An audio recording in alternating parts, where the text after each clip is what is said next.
Assalamualaikum warahmatullahi wabarakatuh. Kami dari kelompok J dari Low Carbo Diet izin mempresentasikan hasil diskusi dari kelompok kami. Sebelumnya perkenalkan, nama saya Novita Pulestari, NIM 2561392 dan anggota lainnya ada Indah, Farika, Anindya, dan Nafisa. Apa itu low carbo diet? Low carbo diet adalah pola makan yang membatasi asupan karbohidrat, terutama dari gula dan pati olahan, serta menggantinya dengan protein, lemak, sehat, dan serat. Mengapa carbo diet ini populer? Karena banyak penelitian dan pengalaman klinis menunjukkan bahwa diet rendah karbohidrat efektif membantu penurunan berat badan dan memperbaiki parameter metabolik. Terus, apa sih kaitannya dengan obesitas? Konsumsi karbohidrat berlebih dapat meningkatkan kadar insulin, mendorong penyimpanan lemak, dan berkontribusi pada peningkatan berat badan serta resistensi insulin. Terus, apa sih tujuannya dari diet rendah karbohidrat? Yang pertama, dapat menurunkan berat badan. Yang kedua, mengontrol kadar gula darah. Yang ketiga, meningkatkan sensitivitas insulin. Dan yang terakhir, mengurangi faktor resiko penyakit kronis. Pada slide ini, saya akan menjelaskan mekanisme diet rendah karbohidrat dalam menurunkan berat badan. Jadi, ketika asupan karbohidrat dikurangi, kadar glukosa dalam darah dan hormon insulin juga menurun. Penurunan insulin membuat tubuh mulai memecah cadangan lemak melalui proses lipolisis. Asam lemak yang dihasilkan kemudian dioksidasi menjadi energi dan sebagian diubah menjadi badan keton sebagai sumber energi alternatif. Karena tubuh lebih banyak menggunakan lemak sebagai sumber energi dibandingkan glukosa, cadangan lemak berkurang sehingga berat badan menurun. Jadi, inti dari diet rendah karbohidrat adalah mengubah sumber energi utama tubuh dari glukosa menjadi lemak. Baik, yang selanjutnya ada manfaat dan risiko dari diet rendah karbo. Nah, setiap pola makan itu pasti memiliki sisi positif dan sisi negatifnya. Diet rendah karbo ini efektif untuk penurunan berat badan, namun tetap memiliki risiko yang perlu diperhatikan. Beberapa manfaatnya, yang pertama, penurunan berat badan. Dia membantu menurunkan berat badan dengan cara mengurangi asupan kalori dan pembakaran lemak. Kemudian yang kedua, kontrol gula darah yang lebih baik. Dia dapat menurunkan kadar glukosa darah dan membantu mengontrol diabetes tipe 2. Kemudian yang ketiga, meningkatkan sensitivitas insulin. Dia dapat mengurangi resistensi insulin sehingga tubuh itu lebih efisien dalam menggunakan glukosa. Nah, yang keempat, menurunkan trigliserida. Jadi, kadar trigliserida dalam darah itu dapat menurun secara signifikan dan itu baik untuk kesehatan jantung. Kemudian yang terakhir, dapat meningkatkan HDL atau kolesterol baik dan memperbaiki profil lipid secara keseluruhan. Nah, di samping dari manfaat, pasti juga ada risiko atau efek sampingnya. Antara lain seperti keto flu. Dia dapat menyebabkan gejala seperti sakit kepala, lemas, mual, dan mudah marah pada awal diet. Kemudian konstipasi. Jadi asupan serat dari buah, sayur, dan biji-bijian itu berkurang saat diet dan dapat menyebabkan sembelit.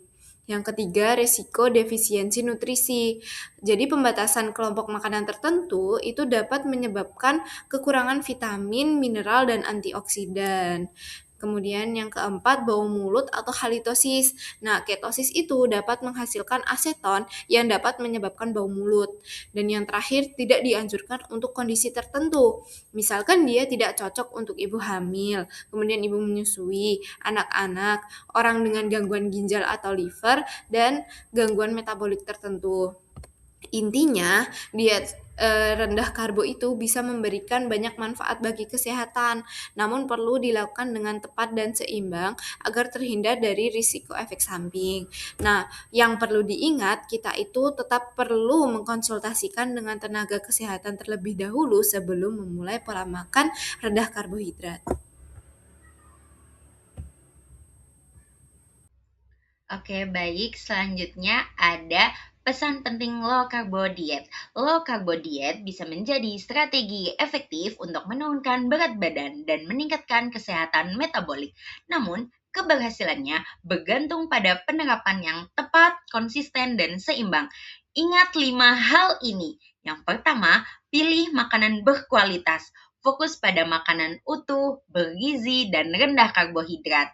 Hindari makanan olahan dan tinggi gula tersembunyi. Yang kedua, cukupi cairan dan elektrolit. Perbanyak minum air putih dan pastikan asupan natrium, kalium, magnesium tetap tercukupi untuk menjaga keseimbangan tubuh. Yang ketiga, konsisten dan bertahap. Lakukan secara bertahap dan konsisten. Dengarkan sinyal tubuh dan sesuaikan dengan kebutuhan individu. Yang keempat, seimbang dan aktif bergerak. Diet yang baik selalu didukung oleh aktivitas fisik teratur, istirahat cukup, dan manajemen stres yang baik. Kemudian yang kelima, kenali kondisi tubuh dan konsultasikan. Setiap kondisi tubuh berbeda-beda. Konsultasikan dengan tenaga kesehatan sebelum memulai, terutama jika memiliki penyakit tertentu. Kunci utama low carbo diet yang sukses adalah perencanaan yang baik, pilih makanan yang tepat, keseimbangan nutrisi, dan disiplin dalam menjalankan gaya hidup sehat. Nah, kesimpulannya adalah low carbo diet itu pola makan dengan membatasi asupan karbohidrat untuk mengubah sumber energi tubuh dari glukosa menjadi lemak. Nah, diet ini terbukti dapat membantu menurunkan berat badan, kemudian memperbaiki parameter metabolik, dan meningkatkan kesehatan secara keseluruhan bila dilakukan dengan tepat, konsisten, dan seimbang. Nah, mekanismenya itu penurunan karbohidrat dapat menurunkan insulin, lalu meningkatkan lipolisis, oksidasi lemak, dan ketogenesis. Nah, hasil akhirnya itu membantu penurunan berat badan. Nah, manfaat dari low carbo diet itu, yang pertama, menurunkan berat badan, kemudian mengontrol gula darah lebih baik, kemudian meningkatkan sensitivitas insulin, yang terakhir menurunkan trigliserida dan meningkatkan HDL. Nah, low carbo diet itu juga memiliki resiko. Yang pertama, efek samping awal seperti keto flu, konstipasi, dan bau mulut.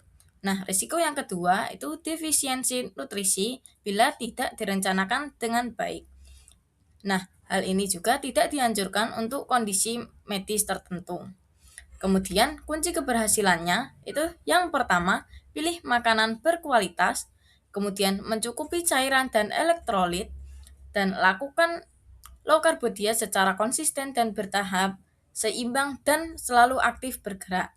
Kemudian, kenali kondisi tubuh juga dan konsultasikan ke dokter bila perlu.